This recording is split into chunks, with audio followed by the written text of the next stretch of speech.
So we're in Jerusalem still, but only for a little bit more briefly.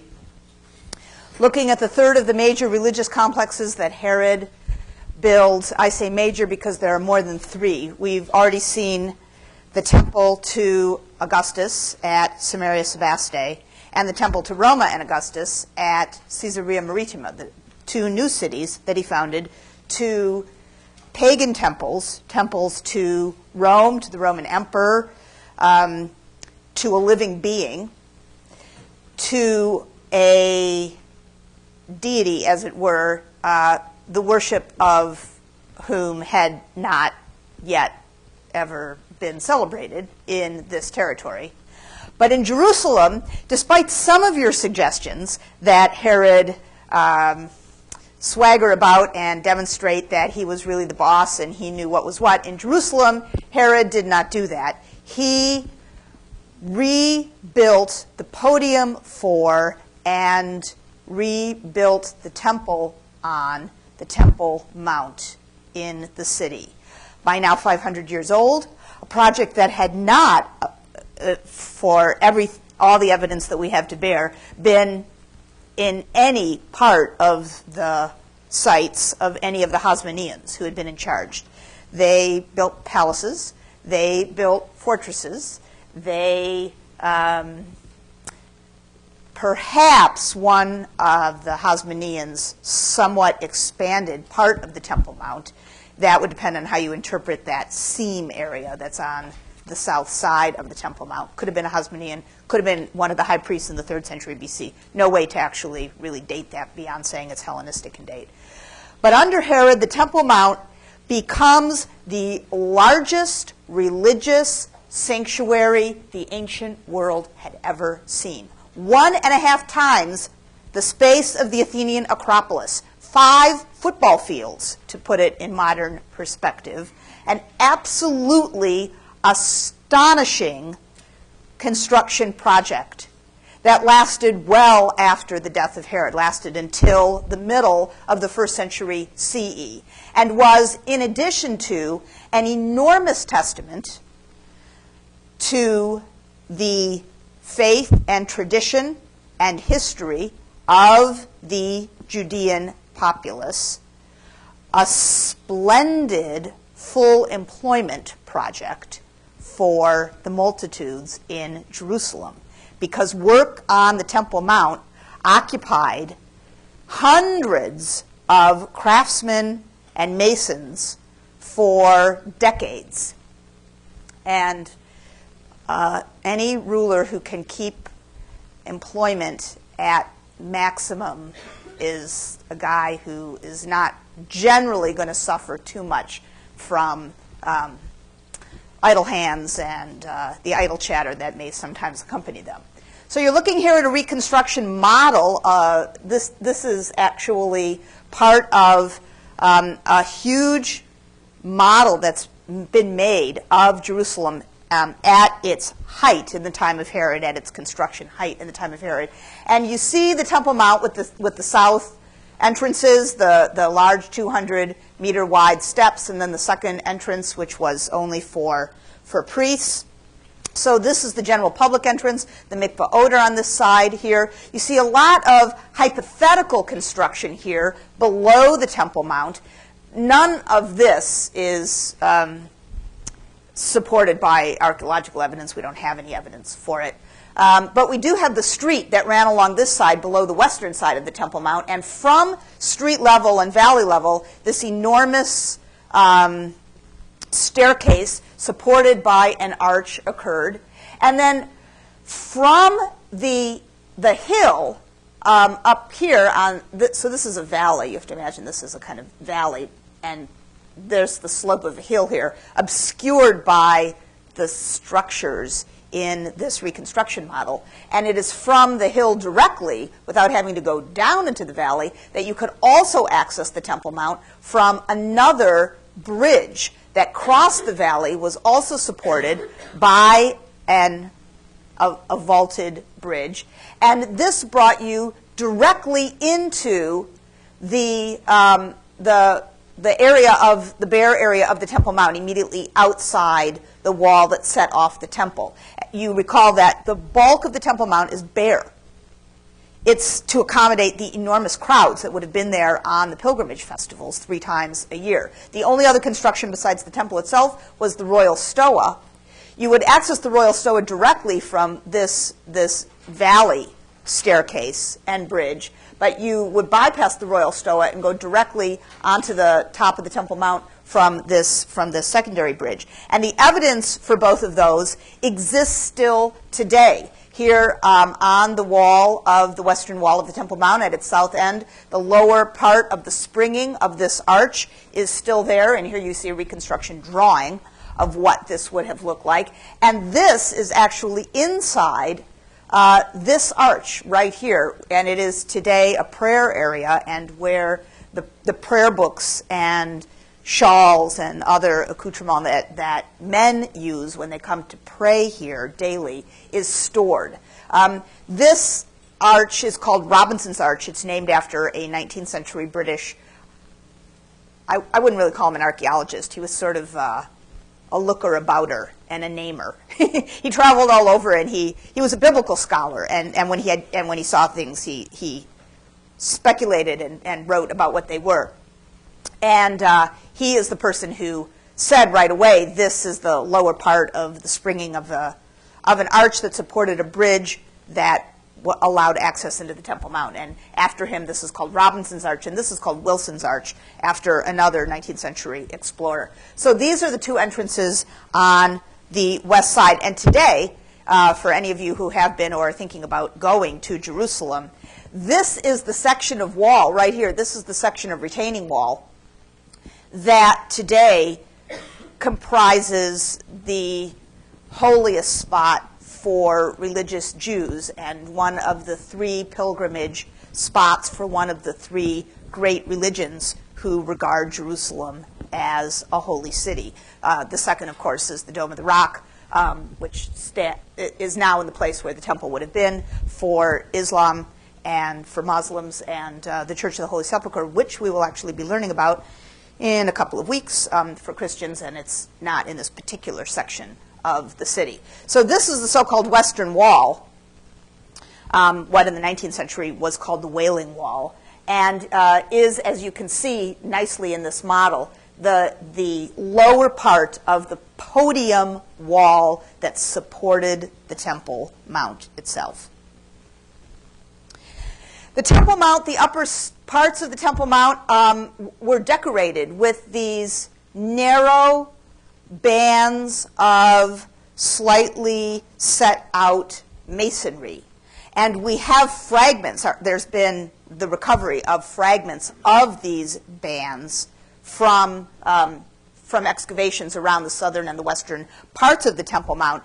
And there's no doubt that the entire upper area of the platform was decorated that way. And the reason I say there's no doubt is because we have a contemporary Herodian construction built in the city of Hebron, the tomb construction that Herod built, that we know he built, around the supposed burial place of Abraham, Isaac, and Jacob, the so-called biblical patriarchs. And here you see that construction, and you can see that the upper area of it is identical to that which is reconstructed here in the temple. The temples at Samaria, Sevast, and Caesarea were Roman. They were Roman in style. They were Roman in plan.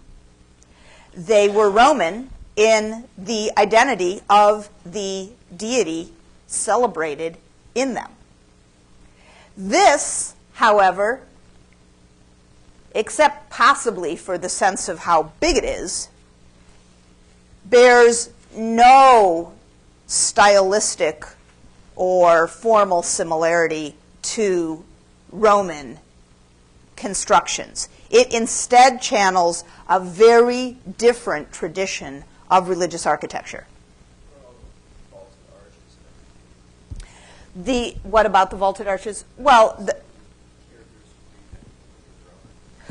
you know, arches built out of masonry are actually something that exists in the Near East and has for a few hundred years.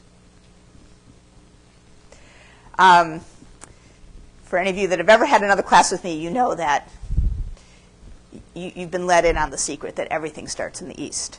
And everything that we think we get from the Greeks and the Romans, well, they got it from the East. And that's another thing that comes from the East. The earliest arches, in fact, are masonry constructions in Greece that immediately postdate the conquest of Alexander.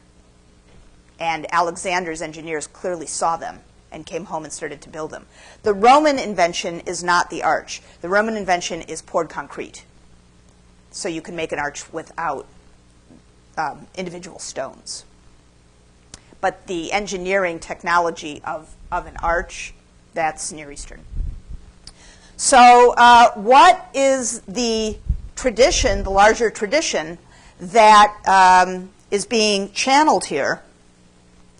It is the very ancient tradition of a huge, simply decorated or adorned podium that you access, and on the top of that huge podium is the temple itself. And what you're looking at here is the main ziggurat in Babylon, a reconstruction drawing of the main ziggurat in Babylon. And we have the lower courses of it, and there are others that are very similar to this from other sites in the Near East. This one is early first millennium in date, but of course the form and the ceremony that accompanied the form are much older in the Near East. And it's easy to see the tradition that's being channeled here of a high, magnificent, elevated platform, almost a stairway to heaven, at the top of which is the structure in which you may go to communicate with your God.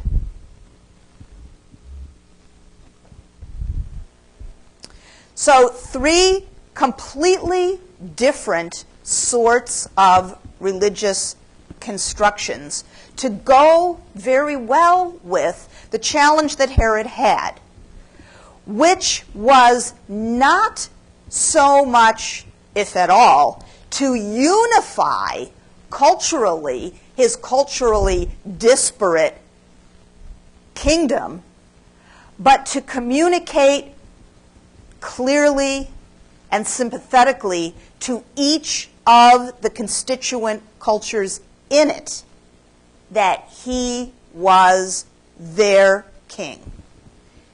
He's not about erasing these differences. He's not about imposing a singular vision.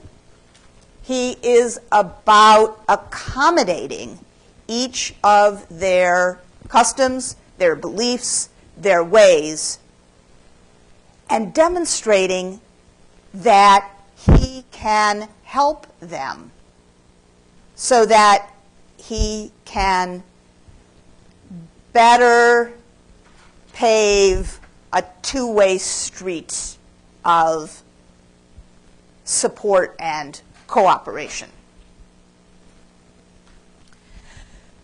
So much for what he does for his subjects. What does he do for himself? From the personality characteristics that we have gleaned about Herod so far, we have not seen much evidence that the man was into tremendous creature comfort and lots of lavishness. He has a pretty scrappy uphill battle to be given permission by the Romans, first Pompey, then Caesar, then Mark Antony, then Octavian, who becomes Augustus, one after another. And then he has to convince the people here. He has to defeat Antigonus, the youngest of the sons of Aristobulus II. He doesn't really have any time for fun. He has no time and no means for accommodating himself to luxury. But once he is in charge, one of, if the most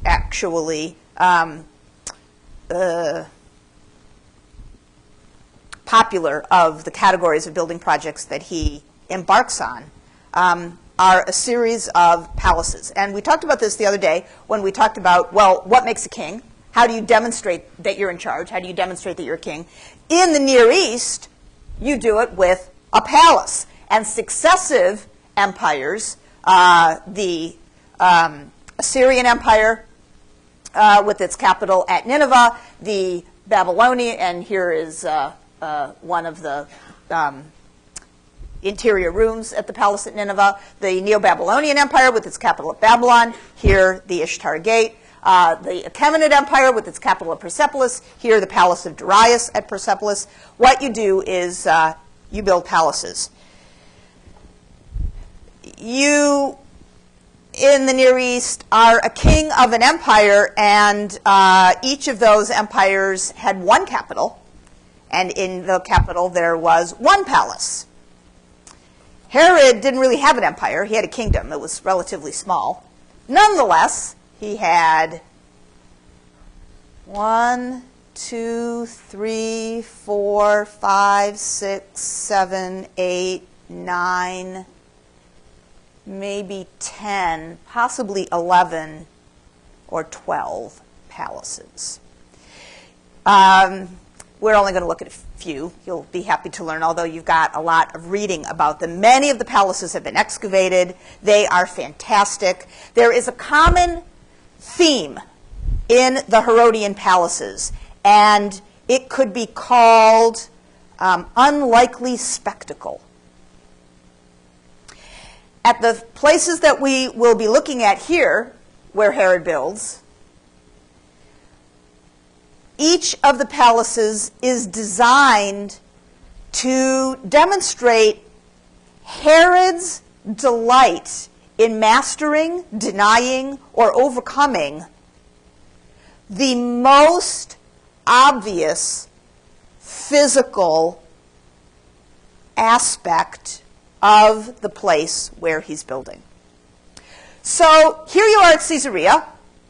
Here's the harbor, the area of the temple, the circus slash amphitheater slash hippodrome, the theater, the aqueduct, a big city. Herod builds a palace here.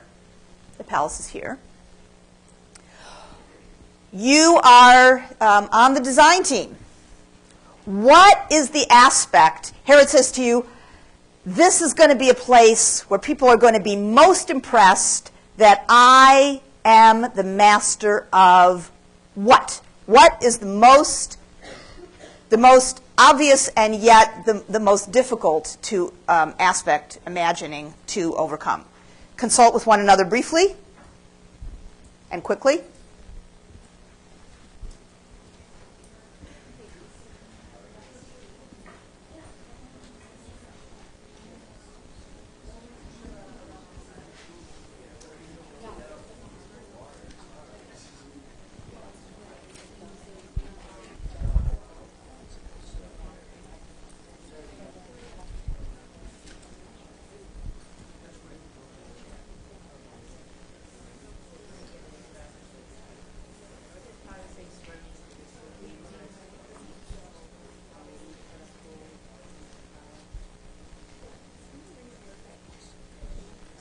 So you're Herod, and you want to show off. What is the thing? What is the aspect of this site that you most want to demonstrate you're the master of?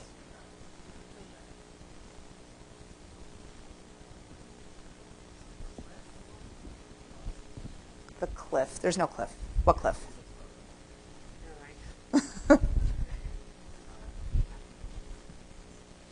All right.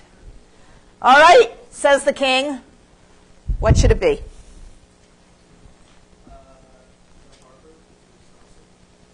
The harbor is absolutely awesome. I'm talking about an aspect of the site itself, this area. What in the way that you're going to build, what aspect are you going to both incorporate and subdue? Nature. Which aspect of nature?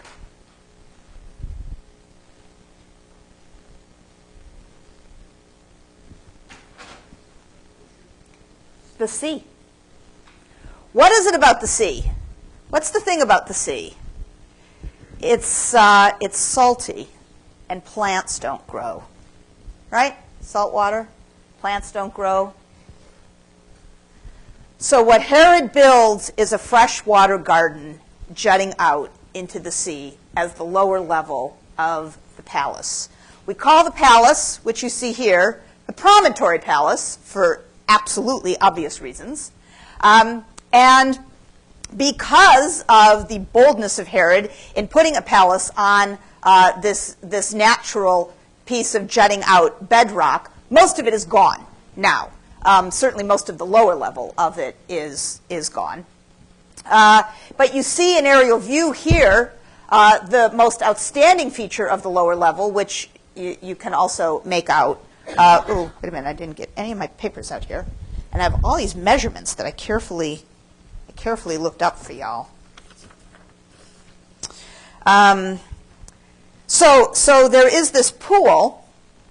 And now you see it at ground level, and excavation of the pool has revealed that it was lined with waterproof plaster, and there are pipes bringing in fresh water from an aquifer up in the area of the site proper, channeling it in. Around the perimeter of the pool, oh, actually, you can see a little bit better in this aerial view. Here's a very easy to spot one. Are these depressions, these little rectangular depressions? There are, oh, I didn't write down the number. I think there are 18. They are 1.4 by 0.6 meters, and they're 80 centimeters deep. And they almost certainly held planters. And there was fresh water then on the inside of the pool, and there's a little base in the middle there, which you can see, which probably supported a statue. So it is a freshwater interior courtyard sticking out into the Mediterranean.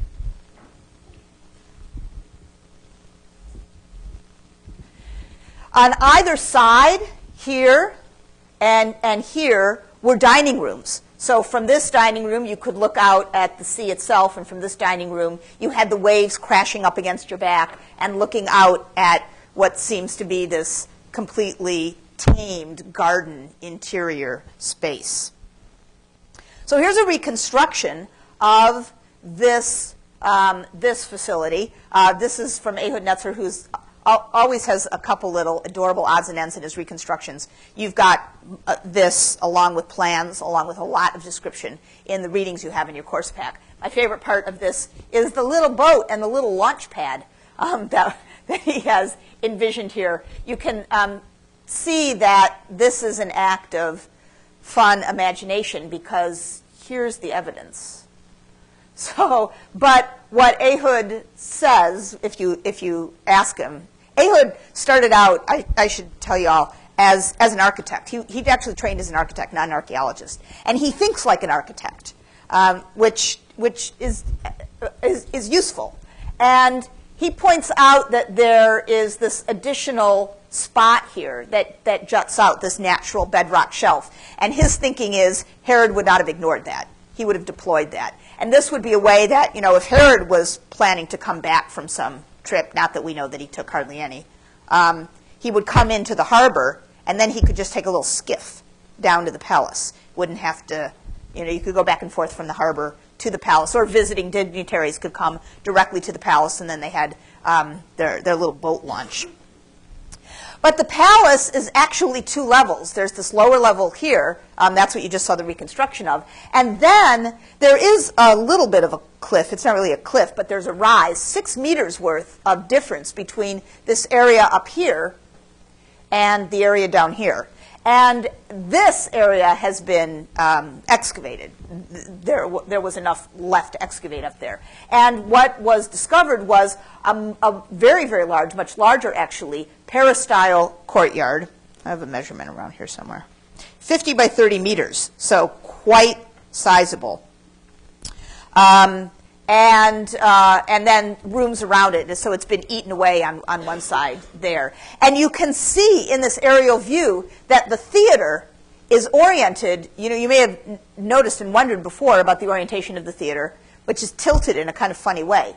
It's tilted so that if you're seated here, what you look directly at is the palace, so that you can see the domicile of the benefactor and patron of these incredible facilities. So it's one large complex: theater, palace, amphitheater slash hippodrome.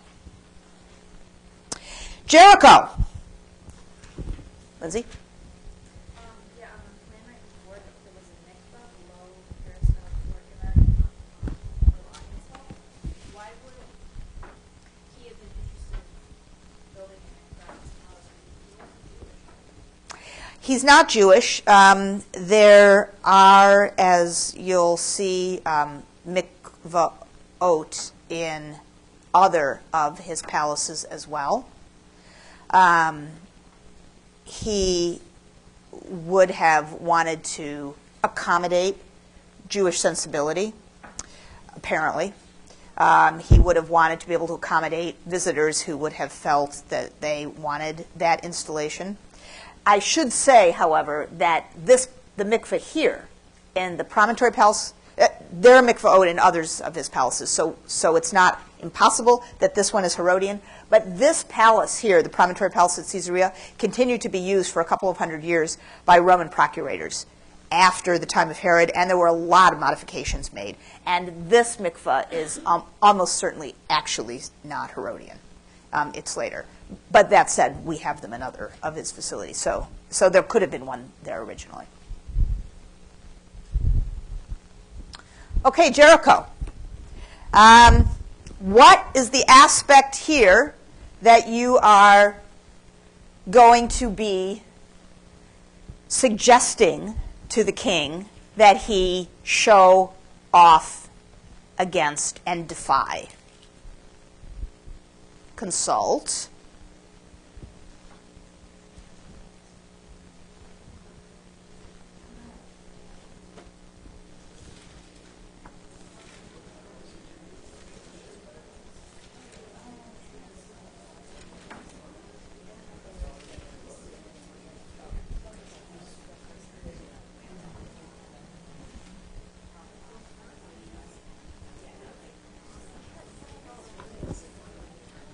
How far away is it from what? I was wondering how far away was it from the river? From the Wadi? Oh, from the Jordan River. Oh, that's the water. This is the Wadi. Okay. Right. And the Jordan River is like here. And the Dead Sea is like here. just to the right of Tim.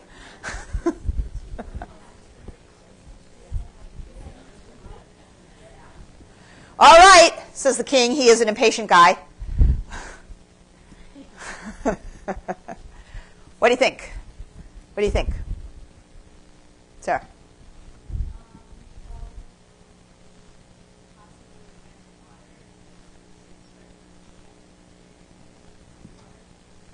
So, well, there is occasional running water here in the Wadi. Yes, there is.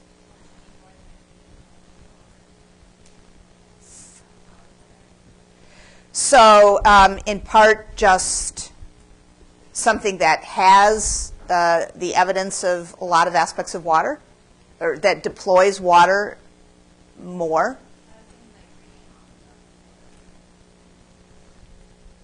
Indeed, that is one of the things that he does, yes. This is not a perennial watercourse. It's an occasional, it's a seasonal watercourse. So, and the reason that it's only a seasonal watercourse is because we're actually essentially in desert here. I mean, Jericho itself, the town over here, is an oasis. An oasis, by definition, can only exist if the area surrounding it is a desert. Otherwise, it's just, it's not an oasis. you need the contrast. Herod is going to build in the same area as the Hasmonean palaces, basically. And that area is desert, where there is not an abundant supply of water. So, indeed, the deployment of water is one of the features. You would make a lake. And in effect, in part, he does. Good idea. I like it, he says. And then there's the wadi itself, which is pretty dramatic when it's running. And one of those things that when it's running, you want to get right up to the edge of it to look at and admire. And in fact, that is what he does. He gets right up to the edge of it on both sides with his palatial constructions. Now, Jericho is a little bit of a problem for a couple of reasons. First of all, the Hasmoneans have been here. This is the Hasmonean palatial estate. And you're looking here at the area of the Hasmonean palatial estate. Here is the original palace of Hyrcanus. Here's the fortified palace of Janaeus. Here's the great pool complex with the Doric pavilion. Here are the twin palaces. So this area has the tradition of being the place where there is a palatial entity already. But there's another issue. And that is, remember her? She was granted all this territory for a little while by Mark Antony. And she's probably, every so often when she comes in to check, living inside the palace that's there. So when Herod builds 3 palaces at Jericho. And the first palace that he builds, here you see the plan, and here is its location. It is here's the wadi, and here's the area of the Hasmonean palaces, which you can see in this aerial view. So what he first does is he builds on the far side of the wadi, far away from Cleopatra. And he builds a pretty modest structure, all things considered. It's got a large interior court. It has triclinium, actually 2. It has a little bit of a bath complex. As you can see, it's essentially a sort of enormous single-entry peristyle villa with 1 door only. And the door looks, it's like this way he can keep an eye on Cleo. He doesn't let her get too far. He doesn't let her get too close. So that's palace number 1. Then, after Cleo bows out of the picture, what he does actually is build a second palace, partially incorporating areas of the Hasmonean palatial compound. And here it is. It's 2 levels. It has a pool. It has an upper garden. So it has some of those features that you guys are suggesting. The pool is supplied by an aqueduct. It has a bathing facility. It has another garden. The double upper and lower terraces are reminiscent of what he does with the promontory palace at Caesarea. But then, by the latter part of the 20s, when he's really consolidated his hold on the kingdom, he thinks even bigger.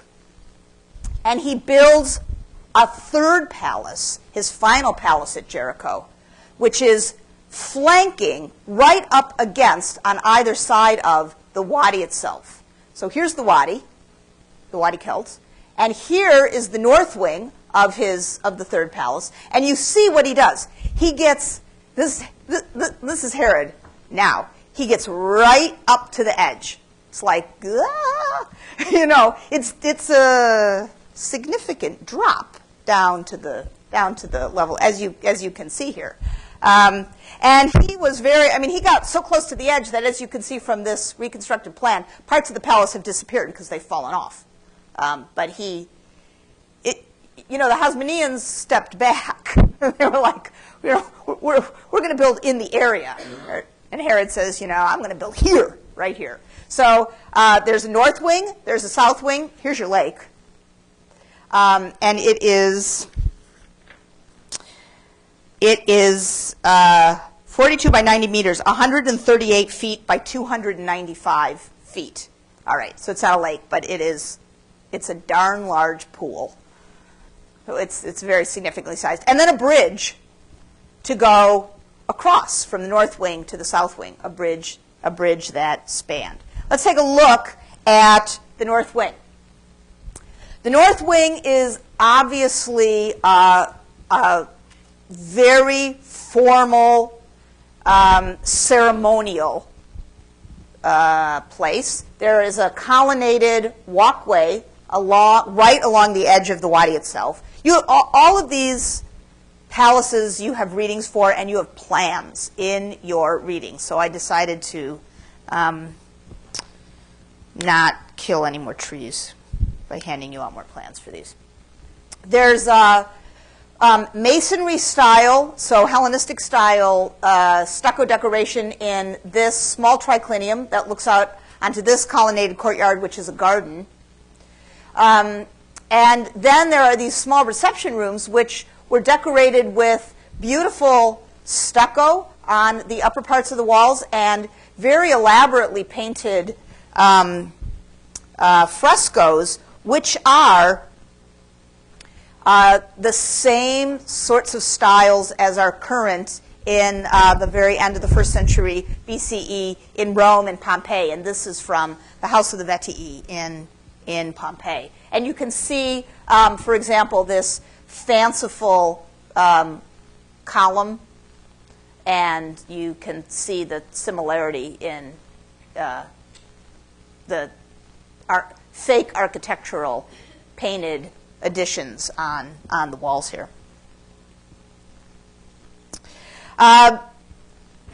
If you have a desert, you shouldn't have a garden. So therefore, we have two. There's this garden here, and there's this garden here. We know about this one in much more detail because it was excavated. And in it were found flower pots. These are flower pots.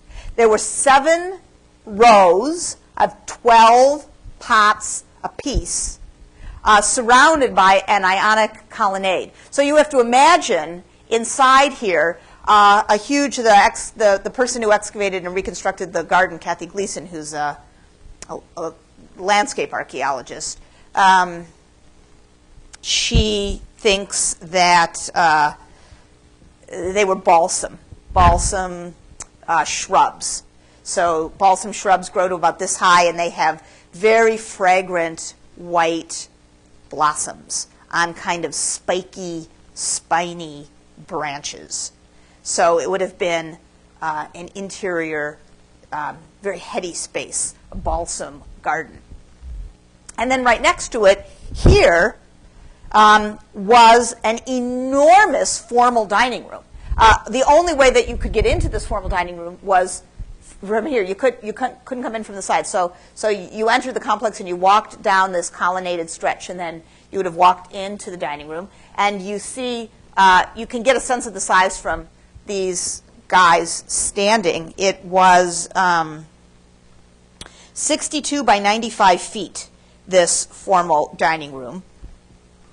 And there were columns all around, and a kind of, and you can see the bases for the columns here. And then this is the residue of a floor that was opus sectile. It's a kind of tile.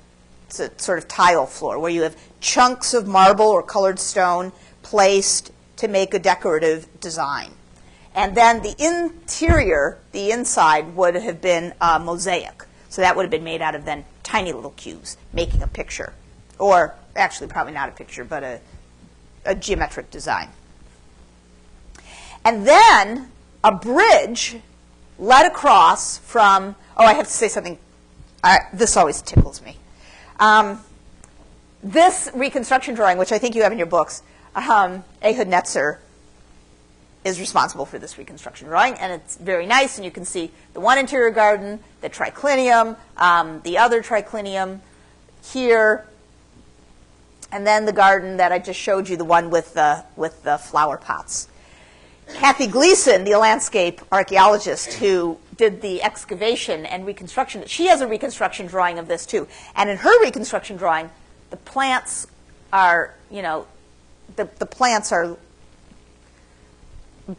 go up to about half the height of the columns. In other words, the architecture is partially obscured by the garden.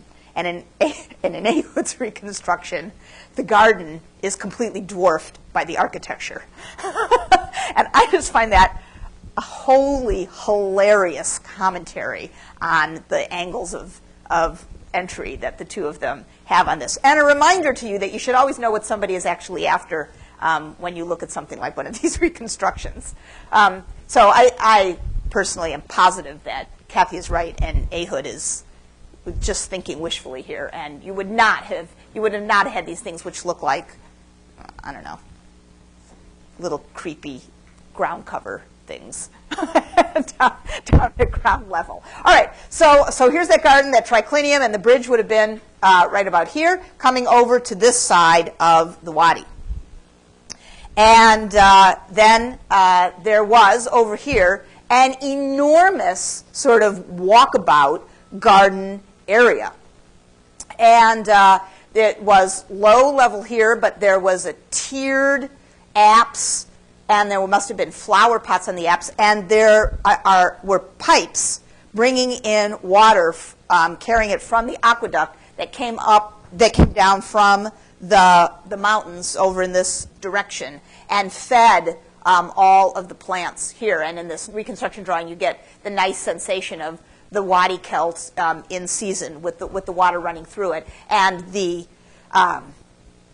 daring architecture here of the north wing smack up against the edge of the cliff, and then the unlikeliness of this enormous garden sitting in the middle of this desert area. Now today, if you go to Jericho, this is what you'll see as the back wall of that garden in the south wing. And this is Roman construction technique. It's stone facing, covering a concrete backing. And the masonry technique comes directly from Italy, and almost certainly comes via the handiwork of Roman or Italian artisans who were supplied to Herod, or whom he hired. This palace here at Jericho was probably built in sometime between about 19 or 18 and 10 or 9 BCE. And you can see the holes here for the pipes that would have fed the water. So when you look at something like this, it's almost impossible to imagine how nice it might have been. So I show you something that is very, very similar, which is a wonderful garden at a huge estate outside of Rome, south of Rome, called the Villa d'Este. And there's this long wall in this outdoor garden, and there are line-headed spouts that are fed.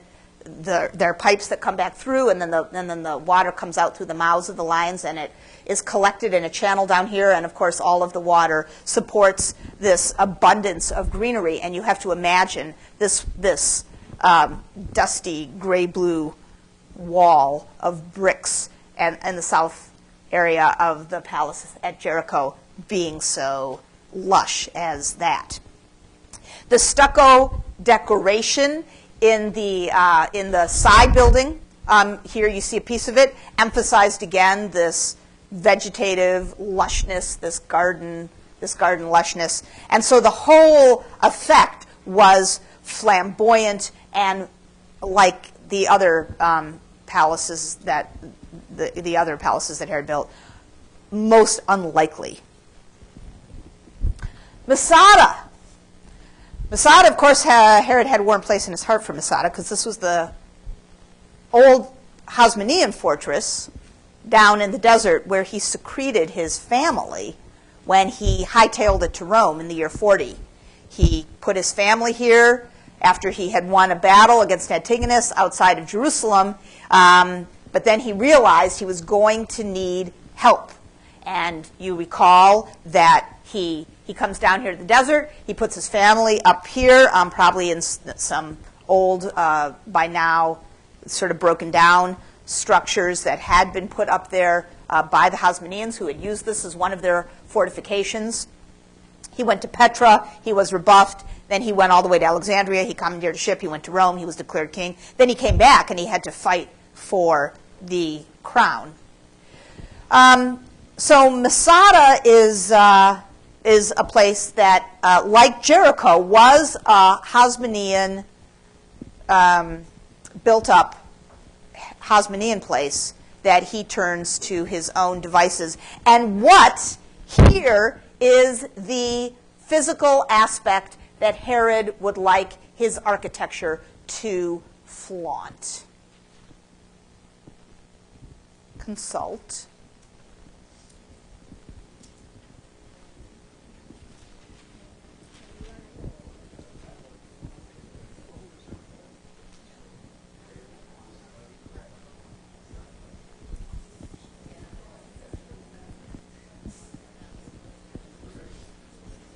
You may have noticed that they're always like the most obvious thing. Not actually a hard question. I mean, it's not supposed to be tricky.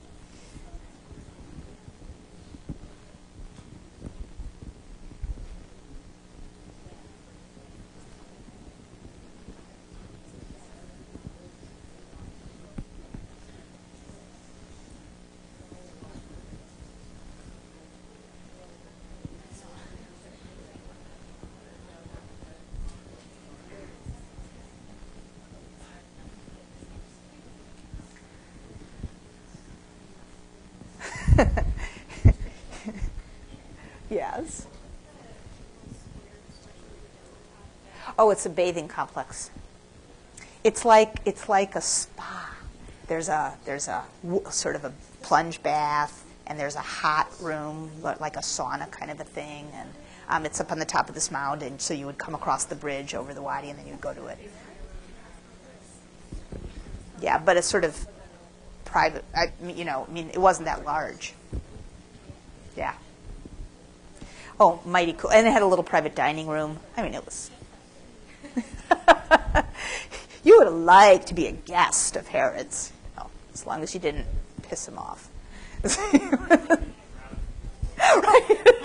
Right, exactly. All right. So, what is the aspect here that you, as the architectural consultant, wants to suggest that Herod consider ignoring and overcoming?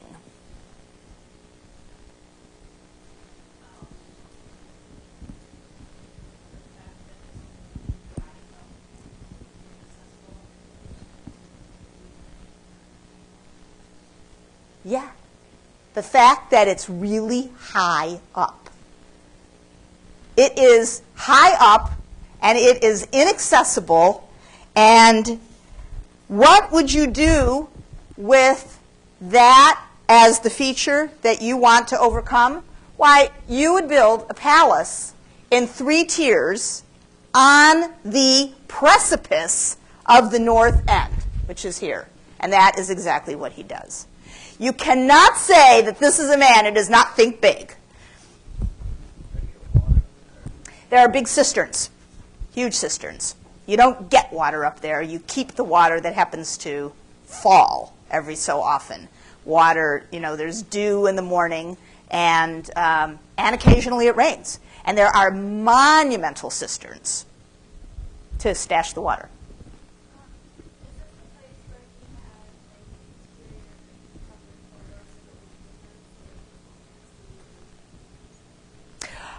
It is probably, there had to be ways to get from terrace 1 to 2 to 3, and they almost certainly were such, like that. Yeah, so that probably is what you're thinking. We speculate about those, though. We don't have archaeological evidence for them, but we suppose that that's the situation. So you see here, the way it is now, this is an earlier palace, also actually probably Herodian here in this aerial view, and then there are some subsidiary structures.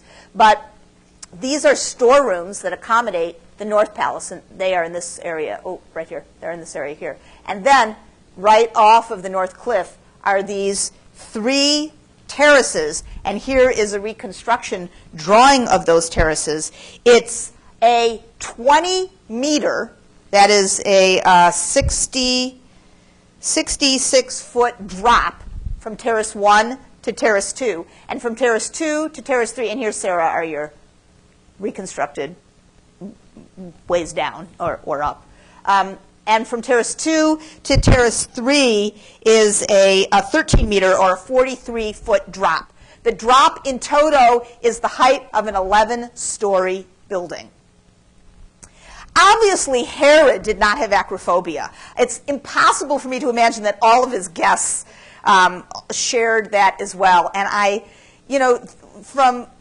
obviously, the main source we have for Herod is Josephus, who didn't like Herod, and who also didn't know him personally, because Josephus is born at least a generation after Herod dies. But from the not very complimentary way that Josephus talks about Herod, I do get the uneasy sense that periodically he was just the sort of goony host who would, take you right up to the edge here and say, hey, take a look at here. And you're thinking, oh, that's okay. I don't really need to get that close.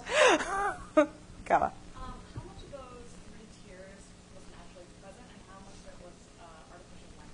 How much was naturally present and how much is artificial is a fantastic and important question. They are partially natural. There were already 3 partial terraces, natural bedrock terraces here, which obviously gave Herod or his ambitious architect the idea that something like this could be arranged. But this, for example, you can see in this reconstruction drawing very clearly, is not completely supported, and there is artificial buildup underneath, and partially the terraces were cut back to increase the size. So this one was cut back in part to increase the size. This one has some additional built up on the underside of the exterior colonnade.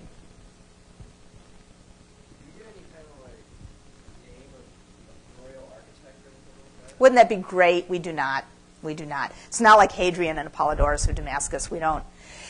Anybody who worked for Herod did so anonymously from our vantage point. So pretty fabulous, also pretty specialized. Like all the palaces, they are not palaces in the sense that we think of all the administrative accoutrement, all the servants are there, lavish areas for guests, big complexes for other aspects of administration. These are all special and specific architectural wonders. So there were a couple of guest rooms here on the upper tier. This was almost certainly a library, this room at the back end of Terrace 2, and then this kind of viewing colonnade. And this was a triclinium. This was just a triclinium. It's just a dining room. And you can see that there was an interior colonnade, and so the tables would have been inside here and off to the side here, actually. Underneath this little shed roof on the side is a small kind of kitchen annex. So if you're a guest here, when it's time to eat, you have to come down here and dine and then go all the way back up. But it does mean that the dining area is the most protected and the most difficult of access, because the only way to get to it is first to get all the way up to the top of Masada and then to get all the way down to this level. Palace the last that we will be talking about is the one site that Herod names after himself. These others came with names. I mean, Masada already had a name. Metsuda, it means fortress. There's anything all that complicated about it. And here's the last one, Herodium, which is at the spot where in the year 40 Herod defeated Antigonus. This is the place outside of Jerusalem where that battle took place. And then Herod stashes his family at Masada, goes to Petra, goes to Alexandria, goes to Rome, comes back. Herodium is built on purpose by Herod to be the place where he will be buried.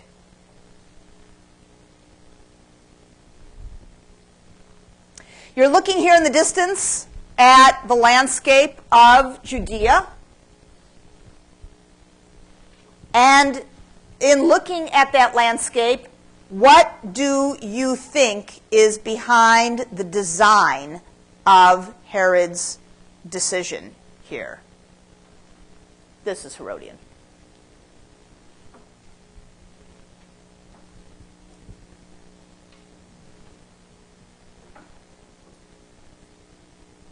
Sarah?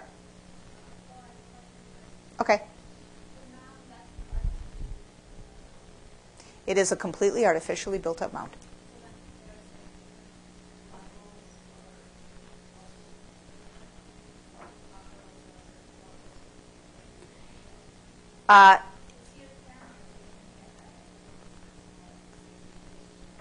Yeah, and it's here.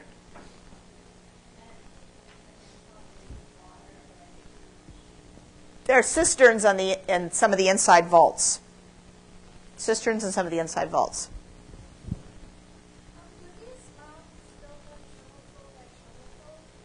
Yeah.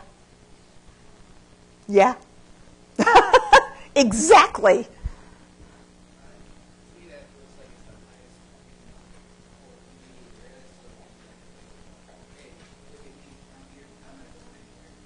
Yes, absolutely. You've got an area of hills, natural hills. And this is the biggest one. Natural hills, artificial hills. Relatively modest, very, very large. This is a completely man-made addition to the landscape. The same sort of thing that's already in the landscape, except there was no hill here, and now there is. This is 100% man-made. And yes, as you pointed out, he was a little paranoid. So he lived, when he was here, right up here in the very top. And this is what it looks like if you climb all the way up there and you come on in. And again, you've got, this peristyle court. And then there's a bath complex over here. There's a triclinium here. The entryway is here. And it's very small. There's not room for lots and lots of guests. This is not, a place where you bring all your buddies and you have a gigantic party. So it is a sort of away spot, a protected spot. Now, Herodium itself is not the entirety of the palatial compound that is built here. We call this, or Ehud calls this, upper Herodium, and there's lower Herodium. And so you see here in this aerial view, the area of lower Herodium, there's a long sort of course or track here. Most of it hasn't been excavated. We don't really know what it is. But then down here is a big pool complex, another one of these large pool complexes, like the big pool at Jericho with, again, this is probably some sort of little gazebo on the inside. You get a sense of scale from the person standing here. This pool, again, was aqueduct fed, fresh water.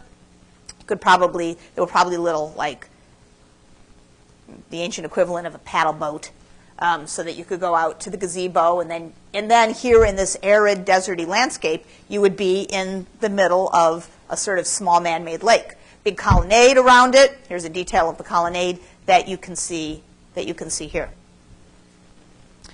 For a long time, many decades now, Ehud Netzer has been trying to find the burial place of Herod. We know Herod was buried here. Josephus describes in some detail the funeral and the funeral procession. Herod died at Jericho.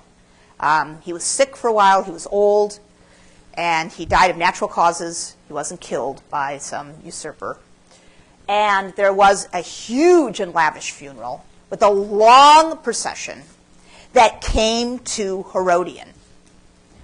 But where was the actual resting spot?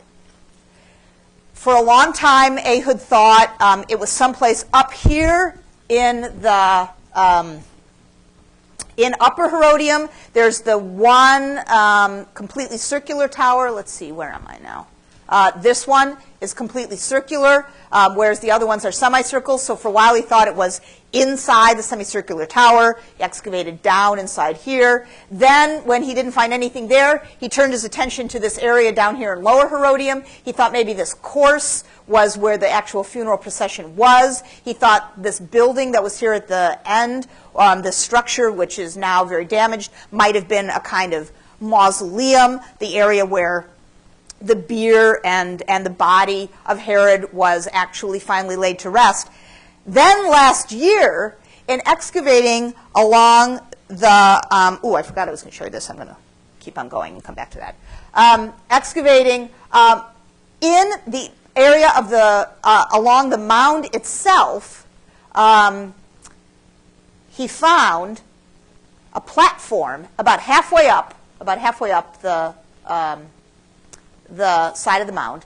He found a beautiful stone platform, very, very exquisitely finished off with moldings at the upper, on the upper course, making a very magnificent, smooth, large platform and an enormous, beautiful sarcophagus made out of Jerusalem limestone and adorned with these exquisite, detailed rosettes, identical to those big rosettes that were, for example, we saw in the ceiling decoration of the tunnels that go up from the south steps up to the temple platform. And the sarcophagus, as you can tell from the conservator here who's putting pieces of it back together, and you can see more pieces of it on the shelves here, had been smashed to smithereens deliberately, and probably not that long after Herod died. So the body was gone, the sarcophagus had been smashed, but now we know where the exact spot was. And that allows us to assess again what Herod was thinking when he built this artificial mound to be the spot of his burial. And like the temple in Jerusalem, that completely channels ancient Near Eastern, even older Near Eastern, and from the point of view of Herod, somewhat contemporary Near Eastern antecedents, a huge artificial tumulus, a huge artificial mound, is a typical kind of royal burial spot in the East for many cultures. So this is the artificial burial mound of the king of Commagene, which was another client kingdom of Rome. And this is from the 1st century BCE, so almost identical in date to that of Herod, which is the very end of the 1st century BCE. These are tumuli in an area around Sardis in Lycia. And I could show you a similar picture from another area of Anatolia, the area of Phrygia. And all of them are artificial, and all of them are tombs. So this tradition of building an enormous artificial mound, of making your own permanent addition to the landscape, is the way in which kings and also elites had been buried for at least a millennium in the East. Herod dies in the year 4, and he has 3 sons, and he allocates his territory to his 3 sons, and they divide it up. His eldest receives the bulk of the center, with Jerusalem, Samaria, Caesarea, and the Jericho, and most of the palaces. The second of the sons gets Galilee and Perea, that is the area across the Jordan. That's Herod Antipas. This is Herod Archelaus. This is Herod Antipas. And the third son, Herod Philip, gets the booby prize. He gets Gaulanitis, and this high plateau on the other side of the Jordan River, north of the Sea of Galilee. Antipas and Herod Philip do a good job of keeping their subjects quiet and keeping the territory calm, and the Romans therefore allow them to hold on to their territory. But Herod Archelaus, the eldest of the sons, who received this largest jurisdiction, is incompetent and power-hungry and venal, and trouble arises almost immediately. He cannot tamp it out, and the Romans and Augustus basically says, all right, we gave you a chance. You did not do a good job. We're taking this place over. And within 10 years of his coming into this as an independent kingdom, he's deposed by the Romans. He's moved to Gaul. He gets sent to Gaul, where he has to live out his days. Bad. The wretched side of the Roman Empire, and the Romans take this over and send a series of low-grade officials to govern, guys that we call that are called procurators. So that's why in this map, for example, Pontius Pilate, who's one of the procurators, is the person named as being in charge of this, because in the time of Jesus, which is to say the first 2 decades, basically, of the 1st century CE, already this had been taken over by Rome. During the time of the Roman procurators in the 1st century CE, the lives of Judeans in the territories of the former kingdom of Herod diverge in form. In rural areas in the north, in Galilee and in Gaulanitis, but also in rural areas of Judea, people lived very simply. So you're looking here again at Gamla and one of the rooms of one of the houses at Gamla with no interior decoration. There were no imported goods. There were very few luxury products, practically none. Whereas in Jerusalem, especially, in the homes of the elite that were up here on the Western Hill, just beyond the Temple Mount, the people who had direct access to the Temple Mount over Wilson's Arch here, people lived very, very well. So the excavations have shown large houses, palatial in size, interior decor. Here's a piece of painted stucco. Here's one of the interior reception rooms of one of those houses. Tables with beautiful stone tables, painted, locally made painted dinnerware, imported Phoenician red-slipped dinnerware. So a high degree of comfort, of luxury, and a very, very different sort of lifestyle than that of Judeans who lived outside of the region. What kind of decoration are they using this time as far as painting and stuff like that? Is it mostly Near Eastern or Roman or Eastern? You mean the style? Yeah. The style is Roman. Well, I mean, this is actually, what you could call a sort of masonry style, unless you think that what it's really channeling is Herodian ashlar, construction. Could be either one. But this, for example, is like a third style Pompeian wall painting. This is, fruit you can maybe make out, sort of like a garden painting. So, yeah, very Roman. And we know from the archaeological evidence that there were Judeans who were even more alienated and lived in a more conspicuously austere lifestyle than even residents outside of elite homes in Jerusalem, such as, for example, the people who lived at Qumran, who inside their caves, and here you are looking out from Cave 4 to the area of the settlement, the Qumran settlement. And it was inside the caves, of course, that the jars with 900 scroll fragments were found. So, in other words, there grew up in this region, in the 2 generations after the death of Herod, in the first 55 years of the 1st century CE, real cultural differences. A sense that we might all live under the same rule and call ourselves by the same ethnic designator, but we don't see eye to eye. What today we would call class warfare.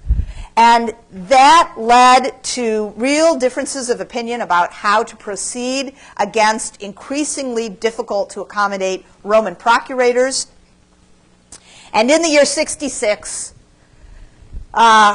there were a variety of factions that finally, essentially, some of them came together to declare that they were going to revolt against the Roman political order that dominated them. So from Rome to Antioch was sent the Roman general Vespasian with 3 legions. And he marched down from Roman Syria, from its capital at Antioch, into Judea. Battle occurred in the first year in the area of the north. Battle sites include the site of Jotapata, modern-day Yodfat, Mount Tabor. The battles are described in detail by the historian Josephus. Residue of the battles has been found at several of the sites, including Gamla. Here you see ballista balls found as they had been collected by residents inside the walls to pelt back at the Romans who are on the outside of the walls. Javelin, the heads of javelins. But the Romans finally breached the walls, and here you see the actual breach itself in the wall, took the city. The north fell in the first year of the revolt in the year 67. And then Vespasian, with his son Titus, made their way down to Jerusalem. 2 years later, in the year 69, the Roman Emperor Nero was assassinated in Rome.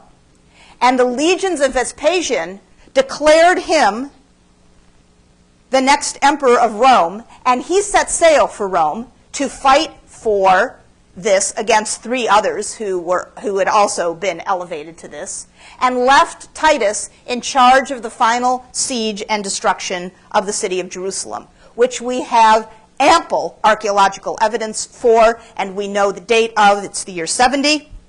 You see here one of the houses in the upper city and the destruction wrought by the soldiers of Titus as it was recovered by archaeologists. They, after taking the upper city, took the Temple Mount. Here are people standing on the Herodian street right below Robinson's Arch. And here are stones from the upper part of the Temple Mount. Here's what it looks like when you are at ground level. Somebody standing there so you get a sense of the size of the destruction. Masada was the last place that the defenders fled to. They held out for another few years. This last site wasn't taken until the year 73. Here is the ramp that was constructed by the Romans to eventually take the site. But in 70, after Jerusalem was taken, Titus returned victorious to Rome, where in the meantime, Dad, here, Vespasian, had indeed been made emperor. And just look what that does for your looks. It's just an excellent thing to become emperor, clearly. And immediately struck a series of coins with his face on one side and then various images on the other, all with the same legend, Judea capta. Judea has been captured. The palm tree is the symbol of the land, a Roman soldier, a mourning woman to the right, which is the symbol of Judea itself. And in the city, the Colosseum, built with the proceeds brought home from the war in Judea and the money that was captured from the temple treasury. And then about 15 years later, the youngest son of Vespasian, the younger brother of Titus, Domitian, who had taken over as emperor after Titus, who had in turn succeeded his dad, built a monumental arch commemorating this magnificent triumph of Rome over these scrappy rebels. And on the inside of the arch here, a relief that sums up the second of the 2 conquests of Jerusalem and its capital. The first, of course, by the Babylonians in 586. The second and final by the Romans. And here you see the soldiers in a triumphal parade walking through an arch, carrying on their shoulders, centrally spotlit, as it were, in this relief, the symbol of the Judeans now part of the Roman world. See you Tuesday.